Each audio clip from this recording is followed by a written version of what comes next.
Dewan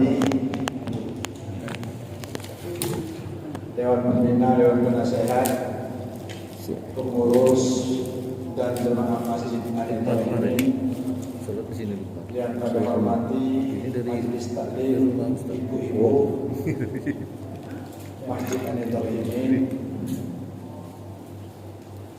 Puji syukur kebersembahkan kepada Allah Subhanahu wa Ta'ala atas segala rahmat dan hidayahnya. Pagi hari ini kita masih mendapatkan nikmat sehat, sempat hadir di masjid ini telah melaksanakan kewajiban kita salat subuh berjamaah. Salawat dan salam tidak lupa kita surahkan kepada kita baginda Rasul Muhammad sallallahu alaihi wasallam. Allahumma shalli ala sayyidina Muhammad wa ala ali sayyidina Muhammad. Puji syukur dan sembahkan kepada Allah Subhanahu wa Ta'ala atas segala limpahan rahmat, taufik hidayah serta inayahnya yang telah memberikan kita kekuatan, kesehatan dan keselamatan. Salawat dan salam tidak lupa kita ucapkan kepada Muhammad sallallahu alaihi wasallam, kepada keluarga sahabat dan para pengikutnya. Pagi hari ini Jumat Minggu tanggal 1 Juni 2025 merupakan awal pertama di bulan Juni tahun 1 Juni 2025. Pada kesempatan ini untuk menyampaikan kajian ilmu agama Islam yang terhormat Ustaz Haji Muhammad Ali Rawas. Pada beliau waktunya kami persilakan dengan waktu yang tak terbatas. Pada beliau kami persilakan.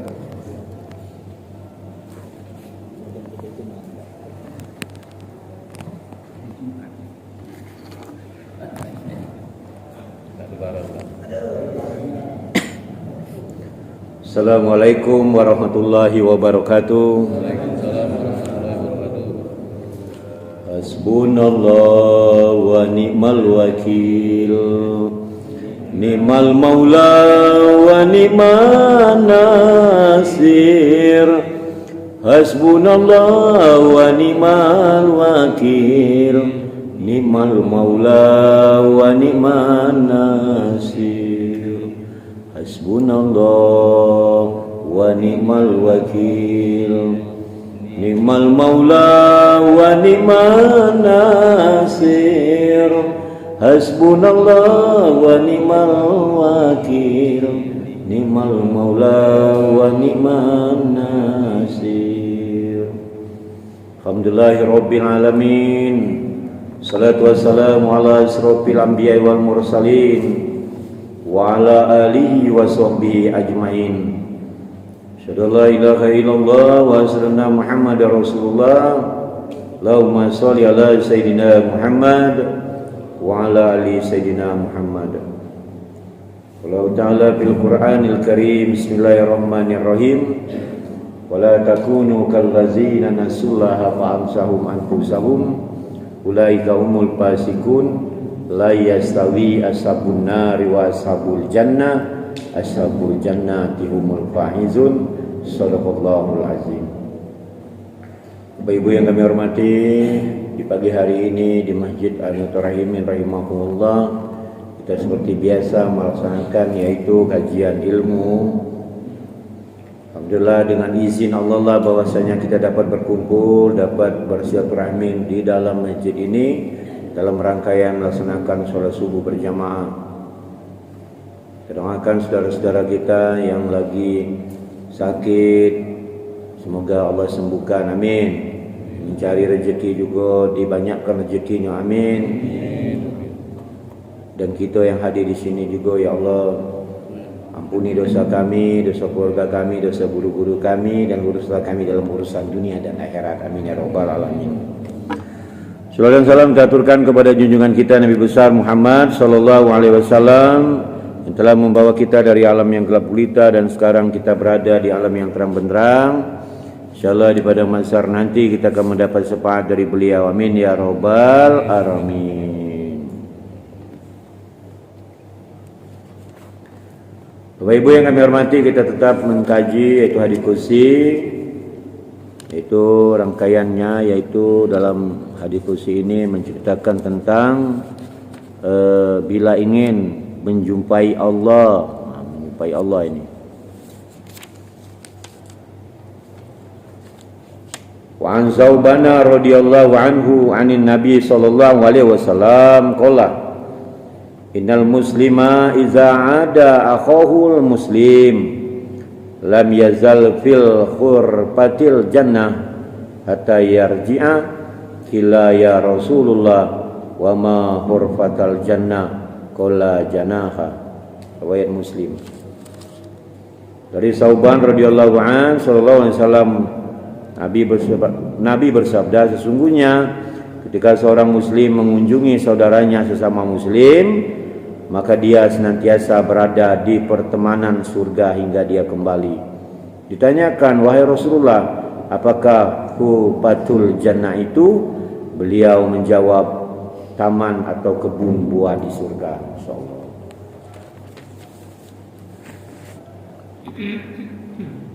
Muhammad bin Hatim bin Maimun memberitahu kami, Ba'sun memberitahu kami, Hamad bin Salamah memberitahu kami dari Isabit, dari Abi Rafi, dari Abu Hurairah radhiyallahu an, dia berkata bahwa Rasulullah sallallahu alaihi wasallam bersabda, sesungguhnya pada hari kiamat Allah azza wa jalla berfirman, wahai anak Adam, aku sakit. Jadi Allah ngomong, aku sakit, tetapi engkau tidak berkunjung menjenguk padaku. Ia berkata, wahai Tuhanku, maksudnya kita berkata, bagaimana mungkin kami atau aku berkunjung menjenguk padamu sedangkan engkau adalah Tuhan semesta alam. Kemudian Allah berfirman, bukankah engkau telah mengetahui bahwa hambaku si fulan sedang sakit tetapi engkau tidak mengunjunginya? Tidakkah engkau tahu seandainya engkau menjenguknya, tentu engkau akan dapatkan aku di sisinya. Nah, macam itu maksudnya tu. Bukan kita ngulang seolah tu sakit, bukan. Tetapi ketika kita nyengok orang sakit, nauja Allah aku di dekatnya. Nah, maka kau tak ngulang aku sakit. Jadi si hamba tadi, macam mana nak ngulang kau? Ibarat ya Allah, kau kan Allah. Nah, dia kata itu. Wahai anak Adam, aku meminta makan kepadamu. Allah ngomong ni, wahai anak Adam, aku meminta makan kepadamu tetapi engkau tidak mau memberiku makan. Lalu hamba tadi berkata, wahai Tuhanku, bagaimana aku memberi engkau makan sedangkan engkau adalah Tuhan semesta alam? Allah berfirman, bukankah engkau mengetahui bahwa hambaku si fulan meminta makan kepadamu tetapi engkau tidak mau memberinya makan? Asal tahu saja, seandainya engkau memberinya makan, tentu engkau akan dapatkan hal itu di sisiku. Masya Allah, agak tinggi kajian pagi hari ini dah. Kadang-kadang awak ni ngaji, awak untuk diriku dewek macam kajian ini kan. Kadang kita ni wong lah minta makan, dia kita orang main-main. Minta duit untuk makan. Memang nak makan nian, tuju kita, sudahlah awak lapang, awak kayu. Padahal nak minta nian kan. Dia jadi mainan macam itu. Jadi kalau orang sampailah nak minta makan tu, nah inilah ceritanya. Wahai anak Adam, aku meminta minum kepadamu tetapi engkau tidak memberiku minum. Lalu ia berkata, hamba tadi, wahai Tuhanku, bagaimana mungkin kami atau aku memberi engkau makan sedangkan engkau atau memberi minum? Engkau adalah Tuhan semesta alam. Allah berfirman, hambaku si fulan meminta minum kepadamu tetapi engkau tidak mau memberinya minum. Seandainya engkau memberinya minum, maka engkau akan dapatkan hal itu di sisiku. Jadi kita ni nak bertemu dengan Allah, nak berjumpa dengan Allah tu, itu kata Allah. Bukan nak berjumpa nian, bertemu berpegangan, bertemu nian, wujudnya macam mana?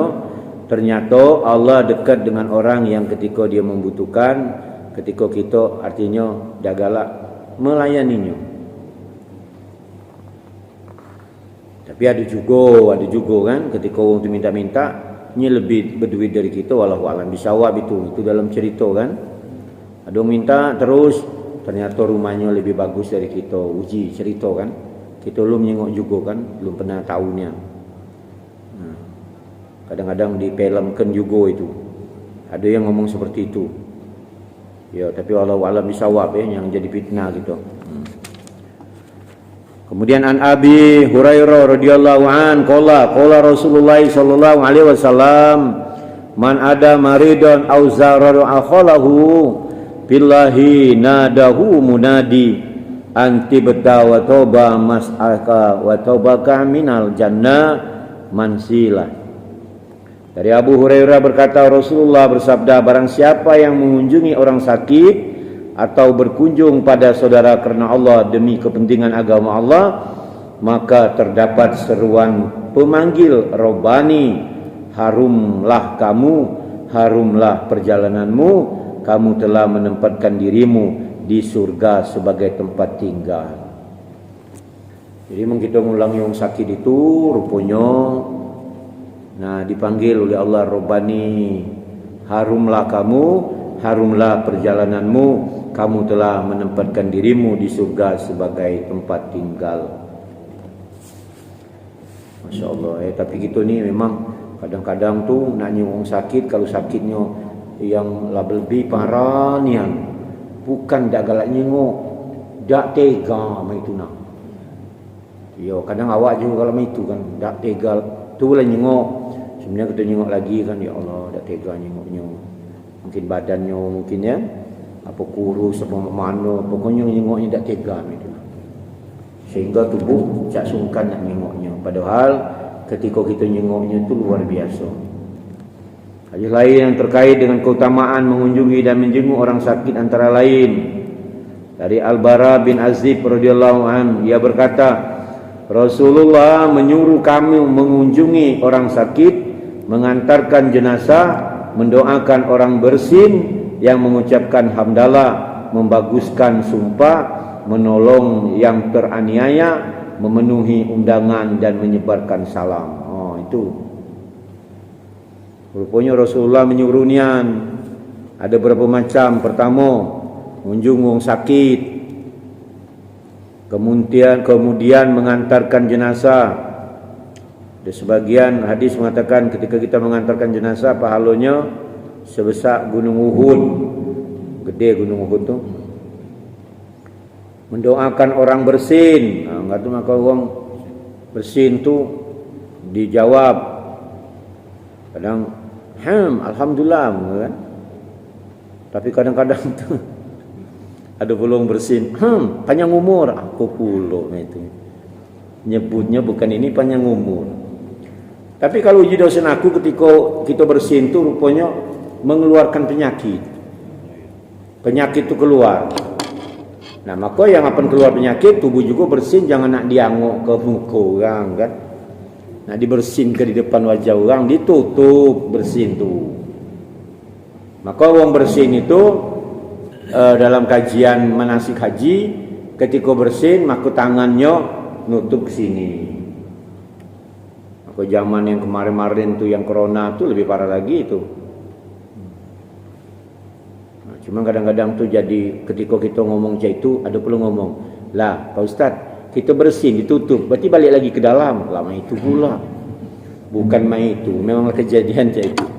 Maka yang dikeluarkan tu penyakit.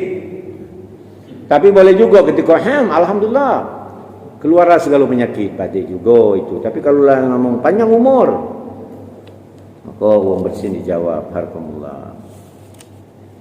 Kemudian membaguskan sumpah. Membaguskan sumpah. Ini hati-hati nian. Kita ni kata lain hari-hari banyaklah bersumpah-sumpah. Uji budak kini tu swear. Swear tu artinya meyakinkan kan. Kadang-kadang tu kalau orang tidak percaya, tak selamat awak. Tak selamat tu maksudnya tak selamat tu tingkatan yang memang bersumpah tu benar nian awak tu nah. Terakhirnya ada ngomong, ya terakhir demi Allah, demi Rasulullah. Kadang-kadang orang nak meyakinkan kita untuk sesuatu tu, nak diyakinkan nian. Kalau tak ngomong macam itu, dia dah yakin. Padahal kita lah meyakinkannya. Ada kajian ada terbaru so awak nganu ini tu, Haji Hasan Basri. So ini nganukan so air labu tu ji. Ada yang ngomong dak campur gula. Idak je aku dak campur gula, dak campur air. Masih ditekannya. Dak kenado. Dak kenado tu nyuruh tubuh meyakinkan nak bersumpah tu. Dak mungkin soalnya manis ini ni. Uji aku dak kenado pada cincin manis tambah gula lah tete pula lah manis. Dak tergula-gula pula. Akhirnya tubuh terbawa lah alur itu sehingga tubuh bersumpah. Kadang-kadang lah biasa bersumpah tadi. Kadang-kadang tak baik juga ketika ini tu. Demi Allah, oi, dak ada nak nyampurnya itu. Ini itu keyakinan kan. Wong itu kalau dak ngomongkan itu dak yakin gitu kan. Menolong yang teraniaya. Nah, menolong yang teraniaya ini. Benar-benar dia teraniaya, kita tolong, kita tunjuk jalan, kita tunjuk jembatan.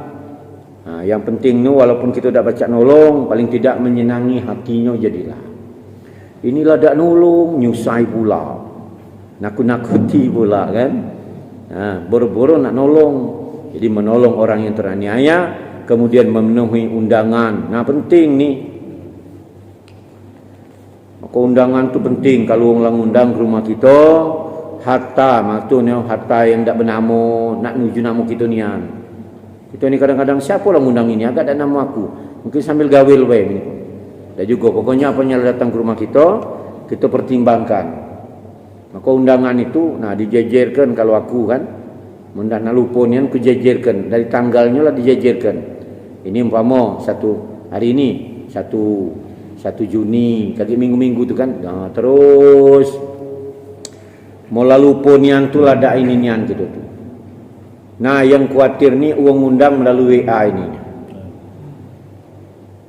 Tapi mun kita bangsa rajin di WA tu kita print kan, kita tempel juga. Tapi tak semua itu gitu, sulit. Terutama fasilitas kita dah kata kita tadi lah ngomong siap insya-Allah. Nah, dak terbuka lagi WA aku. Ni tak mungkin nak ingat kita lagi. Apa nyengoklah besok, ya Allah ya Rabbi. Nah, jadi yang tu kita tak tahu. Kalau bahasa kita tu salah siapa yang jadi? Salah yang ngundang apa salah yang kita diundang? Kerana kita ni sebagai manusia biasa pasti ada lupanya. Tapi yang penting kalau selagi ingat memenuhi undangan.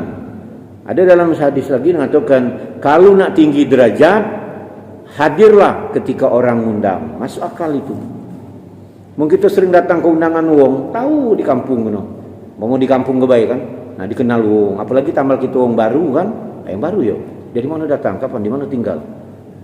Tambah lagi jauh juga. Mun sering datang wong di Linggau ni, nah terkenal. Cakap kahlan kan sini sano.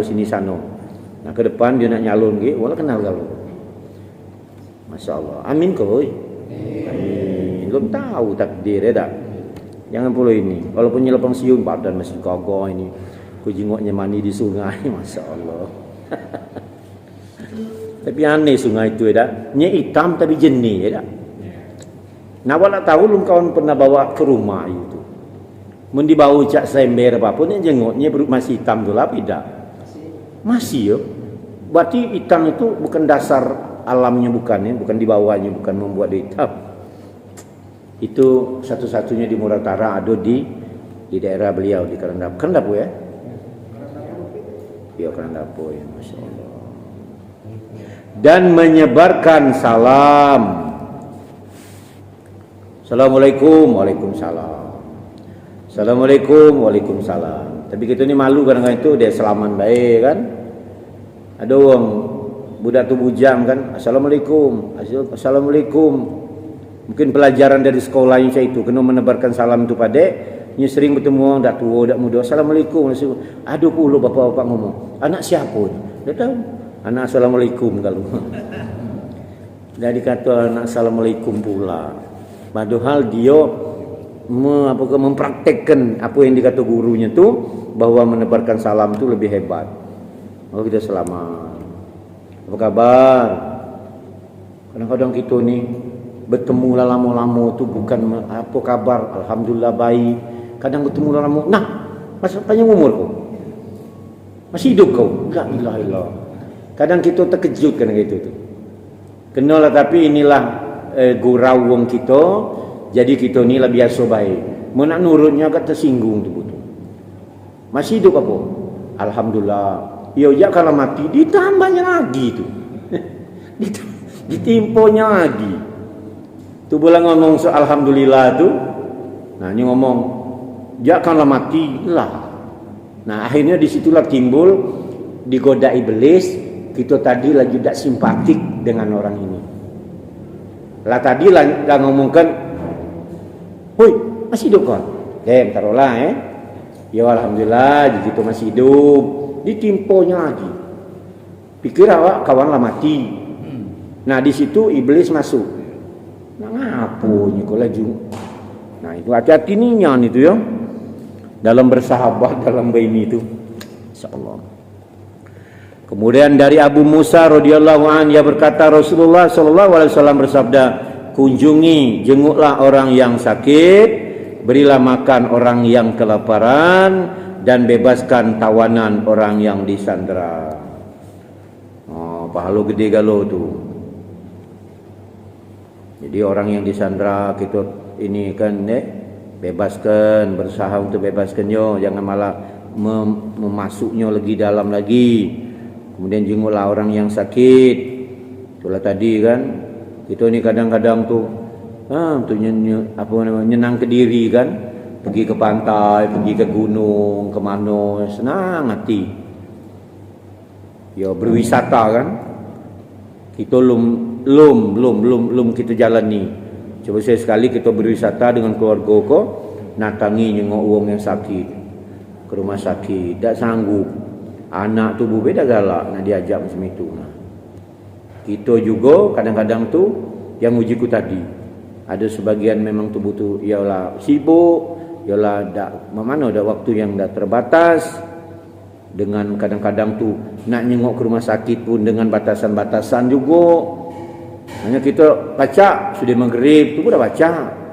Tak tahu ke situ tak boleh masuk kan, rumah sakit tu kan diatur pula kan. Nah, tambah lagi tu membuat kita sulit untuk datang. Nah, tambah lagi. Ya, jadi akhirnya ditambah lagi tubuh ni apa nyengok orang sakit tu tak tega tadi kan. Tak tega nian. Ya. Nah, itu ya, mudah-mudahan. Kemudian yang tadi saya ulangi, sesungguhnya ketika orang muslim mengunjungi seorang sedang muslim, saudaranya sesama muslim, maka dia senantiasa berada di pertamanan surga hingga dia kembali. Ditanyakan, "Wahai Rasulullah, apa yang dimaksud hufatul jannah itu?" Beliau menjawab, taman dan kebun surga. Bapak Ibu yang kami hormati, kemudian dari Ali ia berkata, "Saya pernah mendengar Rasulullah SAW bersabda, tidaklah seorang muslim mengunjungi saudaranya sesama muslim di pagi hari melainkan sebanyak 70.000 malaikat memohonkan rahmat untuknya hingga sore nanti." Sesuai kalau dulu awak ngerasa awak tu pagi-pagi nyelanatangi dulurnya, dulur lanangnya, kumannya, tak tahu maknanya, ngopi di situ. Hampir sering itu. Punya dia nyalan ini mungkin. Kadang-kadang sok dulurnya tu datang ke ni, dem subuh tu kumanya ngobrol-ngobrol, dem ngopi, balik kan, mungkin nak ke kebun nak ke mana. Oh ya Allah, rupanya ini rupanya. Kita tak saling datang sibuk. Tapi kita modelnya beda, kadang-kadang tu saling kunjung silaturahminya dengan dunia orang modern ini bermacam-macam. Ada bertemu, kunjungi, kadang-kadang bertemu sama-sama olahraga. Mungkin gayanya macam itu mungkin modelnya mengunjungi saudara itu. Kalau kakaklan lain lagi, habisnya sini, ini berjalan ke situ mengunjungi dulur-dulur yang ada di Masjid Syarif. Nah, tanpa terasa kak, walaupun belum ketemu dengan dalikot, kalau ketemu nyalani rupanya, berjalan dewe rupanya, dijalankan. Cuman tubuh tu yang penting nak bertemu situ baik. Bukan bertemu berdebat berkecian hati umpama kan. Nah, jangan pula, jangan teman itu ya. Bertemu mungkin di situ. Itu saling kunjung. Memang kebenaran tempat tu nak dikunjungi itu memang dia ada tempat duduknya pula kan ini. Kita sini lain pula dah kata tempat duduk kan ini. Situ tempat duduk bagus. Ada mejanya pula, ada kopinya pula, masya-Allah. Tapi mun hari Jumaat di situ perlunya dikaji go. Mun Jumaat di Masjid Syarif tu. Kalau umatnya budak di luar duduk, tak semayang budak-budak tu kapan ni memang awak kadang-kadang terakhir pernah datang berpanggil itu. Kena berani marah-marah budak-budak tu lah pernah besar, pernah murid ngaji kita, jadi berani kita panggil masuk. Cuma tubuh tu tak sudah digawe situ kan. Maka ada masjid-masjid di Lubuk Linggau ni ada kejengok, ada sapam rupanya. Kalau ada sapam ni, pakai sapam ni. Bila mungkin nyago keamanan dan lain-lain, itu salah satunya untuk menertibkan budak-budak yang di luar yang tak jelas itu kan. Ya, lemah memang kecil-kecil, lah gede-gede bujang-bujang tanggung itu nah. Itu merusak tatanan ibadah itu. Kemudian dan jika berkunjung di sore hari saya ulangi, dari Ali radhiyallahu an ia berkata, saya pernah mendengar Rasulullah bersabda, tidaklah seorang muslim mengunjungi saudaranya sesama muslim di pagi hari melainkan sebanyak 70.000 malaikat memohonkan rahmat untuknya hingga sore, dan jika berkunjung di sore hari maka 70.000 malaikat memohonkan rahmat untuknya hingga pagi hari, dan baginya kebun buah di surga. Kadang-kadang tubuh tu asli. Jadi kalau sore malam, nah awak tu kadang-kadang pergi malam keluar, saya mau sampah balik, kunjungi dulu rawa, so Eman Taylor tu, duduk dia berkesah-kesah. Itu pulau rupanya, asik juga rupanya. Itu. Jadi maksudnya tu luar biasa memang. Mudah-mudahan kita ini kan, artinya jangan hidup tu monoton. Ya paling kita ni main HP, main apa bermacam-macam di dalam HP itu ada gelo kan.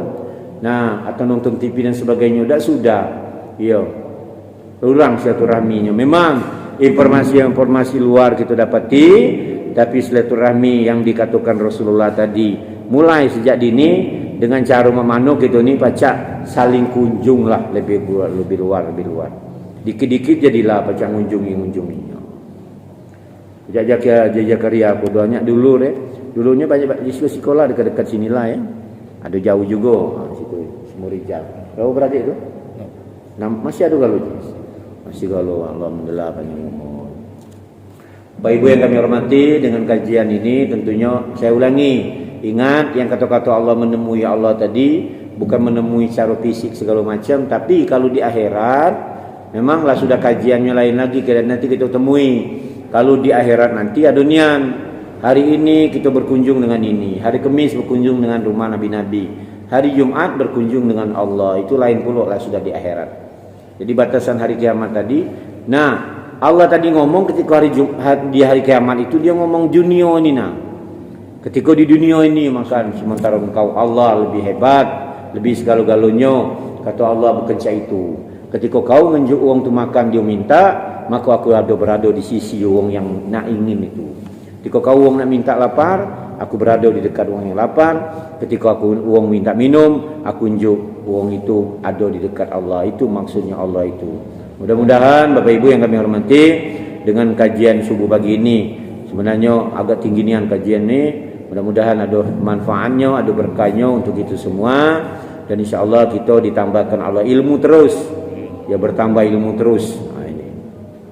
Waktu ada lagi yang ini kan, dapat buku lagi kan tentang hadis qudsi ini. Punya banyak lagi kajian-kajiannya, cuman agak singkat-singkat dia ni.